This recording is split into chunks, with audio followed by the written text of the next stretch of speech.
Welcome back to Retaliation Resale. Your gleeful host, Sean. Hey everybody, how you doing? It's Sean from Retaliation Resale, and this week we're going over what sold and what I listed for the week of May 31st to June 6th. I sell mostly media, so you know, some media, books, a few games, a few DVDs, CDs, even VHS tapes on occasion.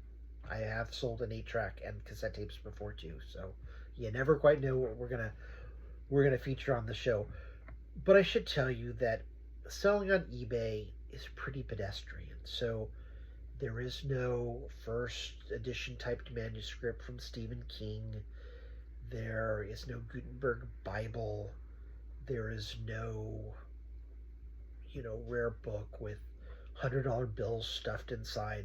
That's, other people will talk about that and, tell you oh yeah, I went to the thrift store and I found 10 of these suits that sell for $5,000. Whatever. Okay, good for you if you did that. I don't care. This is what I do. I do this part-time. Sorry, I'm looking around. I have 3 cats that live in the house. I'm out in the living room, and they think maybe they're going to get fed, so they're cruising around. They're looking at me. So one of them now has started jumping up on my lap, which is nice, but he might do it as I'm filming, so we'll see. First thing, let's go with what I listed. Thinker Toys. I love this. I got this off an ad on Craigslist.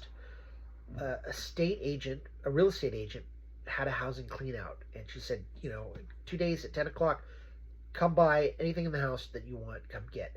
And a bunch of people were there, mostly women, and they were grabbing, towels, sheets. Somebody grabbed a vacuum, a lot of household stuff. One of the things that I sold was a tool set. I listed that in the last video. And I saw this and I grabbed it, and I hadn't listed it until now because I wasn't sure if it was complete. And there is a listing on the can. These are all the pieces. I opened it up, and sure enough, everything's there.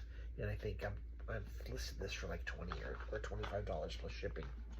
And quite excited. It's in good shape, and I'm happy. So one of the few toys I've listed, I've got a feeling it should sell in a month or two. This is the other one. Trick Dice always rolls a 7 or 11.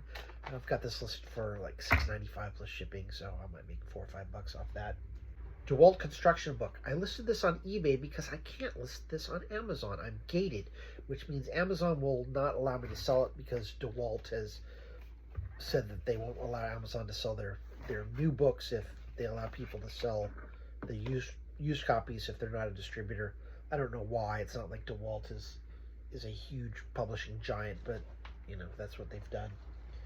The next one is, remember I told you I've sold VHS tapes?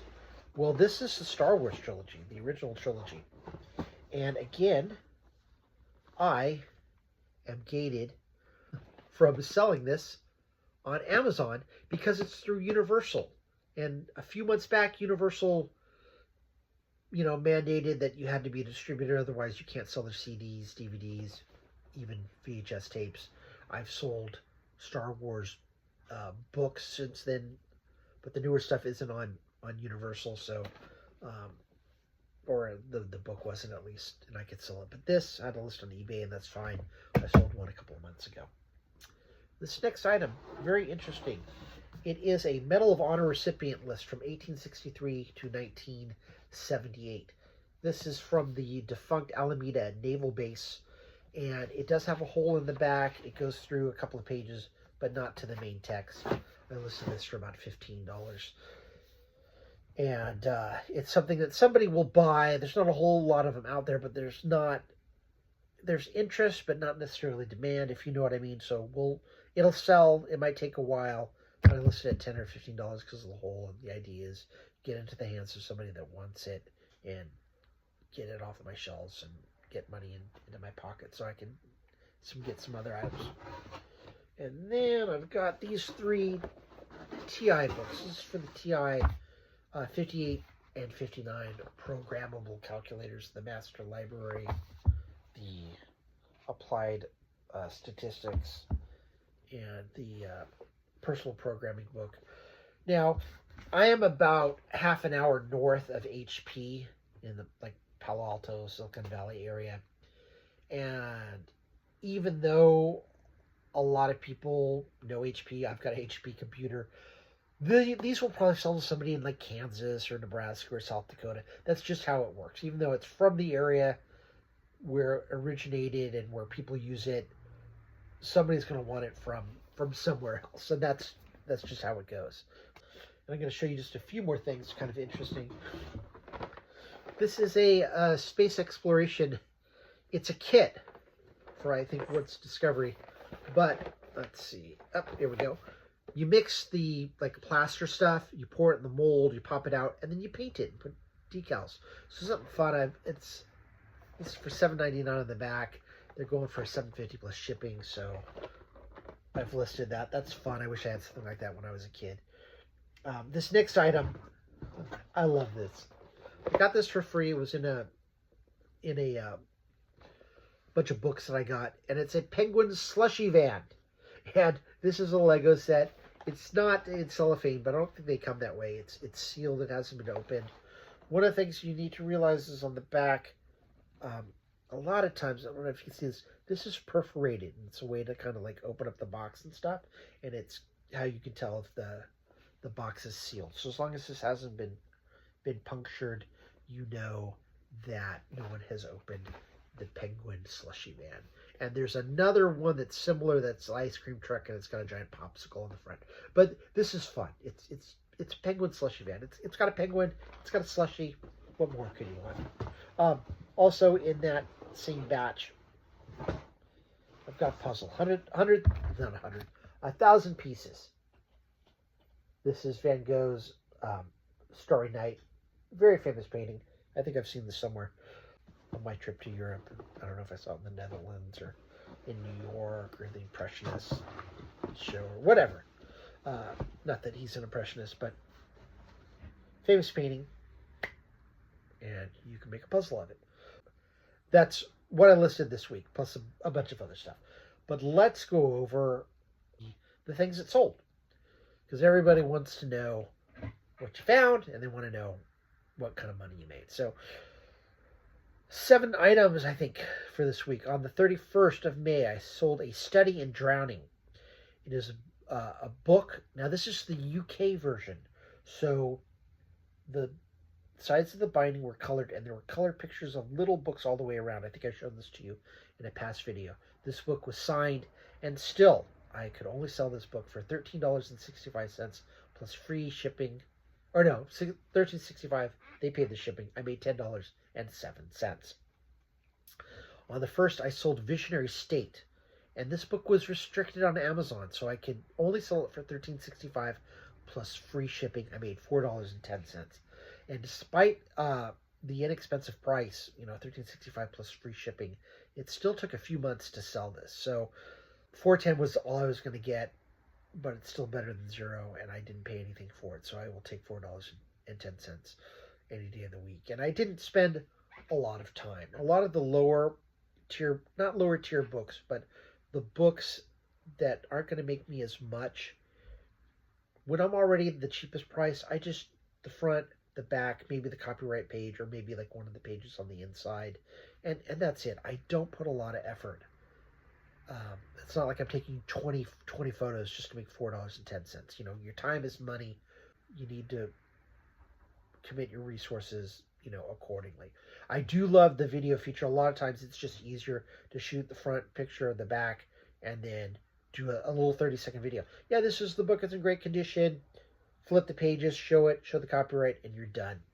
And sometimes that's easier than, another half dozen pictures. So something to think about if you have the option to do a little 1-minute video. And a lot of times I do that, but I don't even use the whole 60 seconds. I'll use 20, 30, 40 seconds just to make my life easier. And it has definitely helped.